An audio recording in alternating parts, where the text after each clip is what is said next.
Welcome to today's Explainer. We're diving right into the absolute heartbeat of any successful dental practice. It's really easy to just look at the front desk as a waiting area. But honestly, if you've ever worked in a clinic, you know that couldn't be further from the truth. The front desk, that is your command center. It's totally vital. It's that very first point of contact that literally dictates the entire patient experience. And it's the engine keeping the whole office running smoothly and driving production from the second those doors open until they lock at night. Okay, let's dive right into this. We're going to cover 5 main areas today. First, the 5 core roles. Then, opening the dental office. Next, mastering the patient check-in.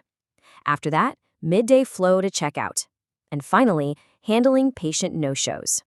Kicking things off with Section 1, the 5 core roles. Let's look at what makes up this command center. So there are 5 absolute pillars to your command center. First up is patient experience. That's greeting folks warmly and valuing their time. Then you've got scheduling and production control, which is all about protecting the clinic's goals and keeping those unnecessary gaps out of the schedule. Third is insurance and financial communication, meaning verifying the eligibility before the patient ever hits the chair. Fourth, patient intake and documentation. You want flawless accuracy here on medical histories and IDs. And finally, communication and coordination. That's basically the glue holding the assistants, hygiene team, and billing all together. Now, this brings up a real golden rule from the standard operating procedure. Maintain a calm, respectful, and professional tone. Look, we all know a clinic can literally turn into a circus in about 5 seconds flat. Phones are ringing off the hook. Patients have a million questions. Providers need charts right now. But a true front desk pro protects that patient experience by being the calm right in the middle of that storm. Moving on to Section 2, opening the dental office, setting the tone. You can think of a daily shift a lot like a domino effect. Every single phase builds right on top of the last one.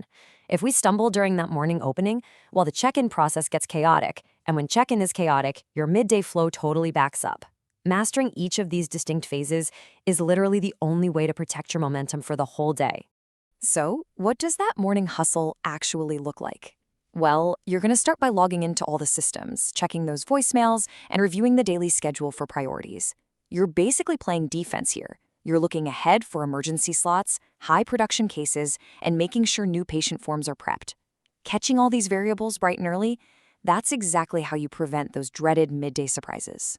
All right, Section 3, mastering the patient check-in. This is all about chart prep and intake. This brings us to a chart prep checklist that is absolutely non-negotiable.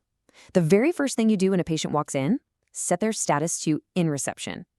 Next up, physically scan and upload all the required documents, like photo IDs and insurance cards.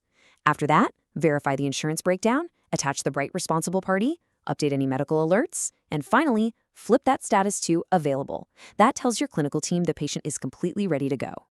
Now, I want to point out a massive distinction in that verification step. For private insurance, you really only need to update the breakdown if it's older than 30 days. But with Medicaid, you have got to verify eligibility and service history at every single visit. No exceptions. Getting this right is absolutely critical because it prevents a surprise out-of-pocket bill for your patient, and it totally protects the clinic's bottom line. Right alongside insurance, we have these crucial gatekeeping checks. Before a patient even gets close to the operatory, you have to validate that prior authorizations are current for bigger treatments, like crowns or implants, and you've got to collect any copays up front. Now, if you find out an authorization is invalid, you must alert the clinical staff immediately. Literally, the last thing anybody wants is a patient sitting in the chair for a really costly, unapproved procedure. Next up, Section 4, midday flow to checkout schedule management. Notice this highly specific window, 5 to 10 minutes.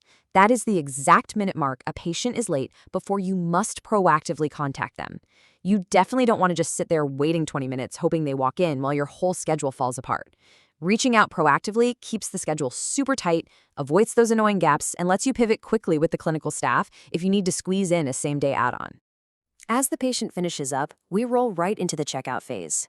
First thing, confirm the completed treatment with the provider. Because, let's be real, we all know things can magically change once the patient is actually back in the operatory. Next, review those treatment plans and collect any balances. But crucially, make sure to schedule their next appointment before they even walk out the front door.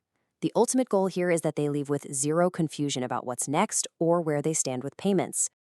Then, at the end of the day, all that momentum shifts into your closing checklist to shut down the command center.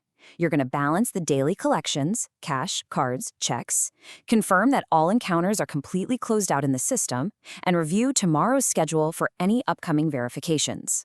Once you've fired off any pending communications, it's time to physically secure the space. Lock the drawers, shut down the computers, lock the doors. Boom, you are now perfectly primed for tomorrow morning. Finally, Section 5. Handling patient no-shows, the fast action process. So when that inevitable phantom patient strikes and just doesn't show up, you have to execute a fast action process. Seriously, do not wait around. Call or text them immediately and offer 2 or 3 alternative options. At the exact same time, jump over to your waitlist to try and fill that open slot. And finally, meticulously document the outcome. Acting fast is what fills those financial gaps, and documenting everything lets you strictly enforce the office no-show policy for repeat offenders. So what does this all mean? The biggest takeaway here is that when you consistently execute this standard operating procedure, it fundamentally transforms your practice. Sticking to the structure takes everyday operational chaos and turns it into a seamless, high-performing clinic. It drives production up, and honestly, most importantly, it creates a way more stress-free environment for both your patients and your front desk team. Which leaves us with one final super important question as we wrap up today's explainer.